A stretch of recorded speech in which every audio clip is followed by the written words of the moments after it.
Beim Vic sitzt in seinem kleinen Weinkammerl drüben, kannst Weine naturell technisch ultra alles verkosten. Der hat Sachen dort, der kennt jeden, der beschäftigt sich sehr, sehr viel mit der Naturszene. Da kann man richtig viel lernen. Ein Mann mit sehr viel Know-how und sehr viel Wissen. Ausbaut, leicht gekühlt, das ist er. Da trinke ich Flaschen Wein im Burgenland. Ich wollte gerade fragen. Mit dem Glas zusammen. All Natural und ein Klassikwein, Weiß und Rotwein genauso.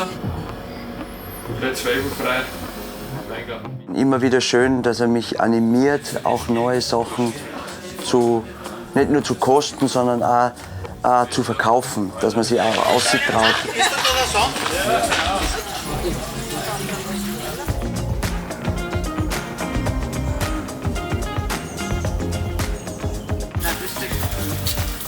Natural Wein heißt nicht immer orange, naturtrübe Vollgranaten zu trinken, sondern es kann genauso leicht, ganz leicht sein, ganz angenehm.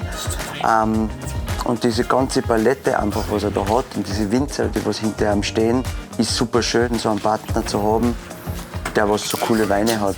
Danke. Ja, wahrscheinlich ist das schon was Besonderes, dass das oft einfach Generationsbetriebe sind.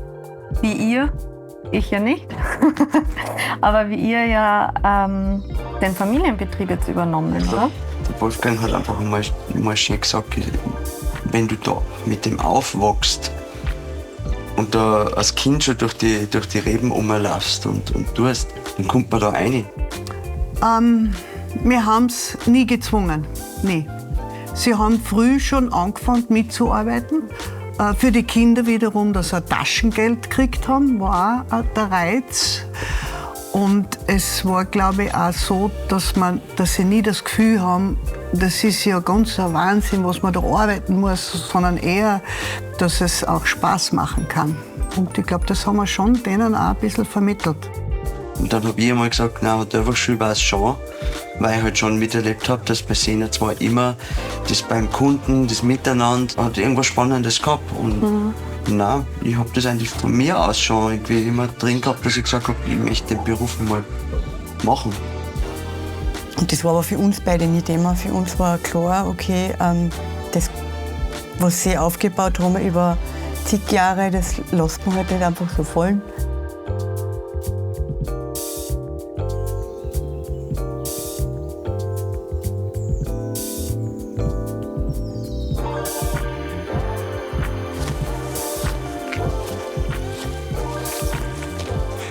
Hi. Ja, hello.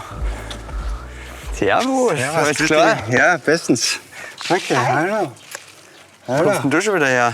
Ich komme aus dem Weingarten, habe gerade ein paar Beeren gesammelt. Ein paar Proben, ob schon ready sind. Genau, ja. Nicht gemein, ihr wollt eine Mischung trinken? Immer. Ein bisschen eine Lieferung. Ziemlich busy gerade. Alles passt. Und bei euch? Geht's gut zu? Uns geht's zu. Wir warten auf die Ernte. Und schauen, wann der richtige Zeitpunkt ist. Die Balance zwischen Zucker, Säure, Geschmack von der Trauben, das ist jedes Jahr anders. Und der Zeitpunkt ist wirklich ganz wichtig. Du hast vielleicht 2-3 Tage an einem Fenster, das offen steht sozusagen, in dem du ideal lesen kannst. Prost einmal. Prost, danke. Ich bin schon fest durstig. Tschüss. Magst du eigentlich einmal Traubenunterschiede kosten? He? Gern. Da hätte ich jetzt Weißburgunder und Sauvignon gesammelt. Esst mir nicht zu viel weg, weil ich muss dann noch Analysen machen davon. Einfach ein Beeren nehmen. Das ist jetzt der Sauvignon von der Leiten. Das ist unser beste Lage, die wir haben. Alte Reben, die mein Vater gesetzt hat, wie er ein junger Mann war. Das ist sozusagen der Kern von unserem Nussberg, von unserem besten Wein.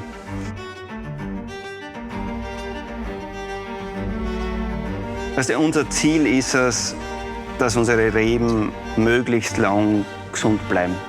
Weil ein alter Rebstock besonders gute Qualitäten bringen kann. Weißt, die Reben von einem alten Rebstock sind so tief in der Erde drin und der Rebstock kann sehr tief runter wurzeln. Mein Vater hat gesagt, er hat da unten einen Brunnen gegraben in die Anfang der 80er Jahre und er hat eine Rebwurzel durch runtergraben können. Und auf 19 Meter, wo die Quelle ist, ist dann also diese Wurzel, die gerade nach unten gegangen ist, komplett auseinandergegangen. Also die ist schon da hingegangen, wo das Wasser ist. Ich meine, das macht nur alte Reben. Also eine junge Reben hat ihren Umkreis von einem Meter, 2 Meter. Gell? Und das ist der Wert von so einer alten Reben und das wollen wir auch da halten. Gell?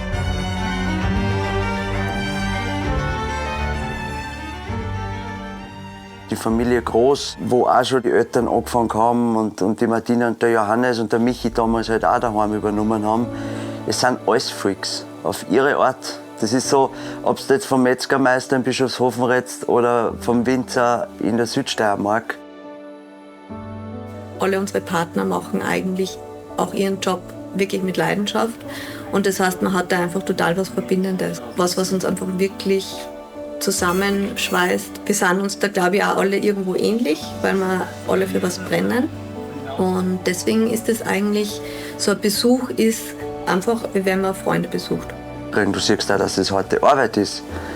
Aber du bist ja schon als Kind ein Teil davon. Und du bist ja auch stolz, dass du das weiterführen darfst. Du bist stolz, dass du selber dich verwirklichen kannst. Man muss es ja wirklich sagen. Das ist nicht selbstverständlich. Und jetzt kühlen wir uns ein bisschen ab im Keller. He? Perfekt.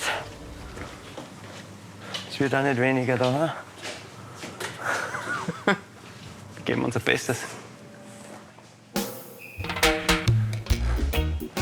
Bei uns wird zum Glück der Keller nie so richtig klar. Wir versuchen, die Weine länger im Keller zu lassen. Das ist so unsere Philosophie. Und also ich will immer, dass zumindest 1 bis 2 Ernten bei uns im Keller sind. Weißt du, das ist einmal hast du eine bessere Ernte, einmal eine schlechtere. Für uns ist das wirtschaftlich einmal gut. Und für den Wein ist das auch super. Ja, weißt du, weil der hat mehr Zeit und der kann natürlich auf natürliche Art und Weise reif werden. Ich habe ja relativ früh angefangen mit den großen Fässern, gell? Mit der Fassreserve. Ja, also wir haben Sinn, die großen Fässer haben wir nie aufgehört, weißt? Ich habe bis jetzt, ich bin seit 20 Jahren im Keller und ich bis jetzt 3 neue Fassel gekauft. Das andere ist alles von meinem Vater und Großvater. Und also ich habe nicht vor, mehr viel was auszutauschen. Ja.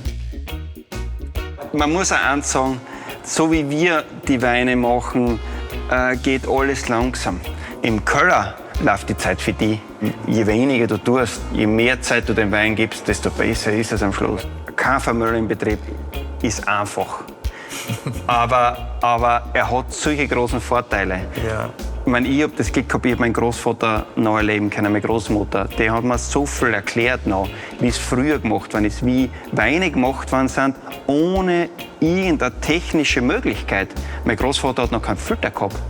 Okay. Und der hat einfach schauen müssen, okay, ist Hochdruck, ist Tiefdruck. Vom Fass lassen. Welche Situation ist gerade, okay, kann ich den Wein auffüllen oder nicht? Ja? Und solche Dinge haben wir in der Schule nicht gelernt. Schau, da habe ich was für dich. Ich weiß ja, dass du ein Freund von nicht so kleinen Flaschen bist. Ja, ein bisschen. Und unser neuer Weißburgunder, die Bärenburg, haben wir jetzt frisch auf die Flaschen gezogen, der 2020er Jahrgang. Super. Und würde mich freuen, wenn der in deinem Keller Platz findet. Sehr gern. Sehr, sehr gern. Wein ist Leidenschaft. Bauern, die was tagtäglich selber drinstehen, machen und mit Leidenschaft ihre Vision jeden Tag einfach neu erfinden, neu schaffen und sie beweisen dürfen.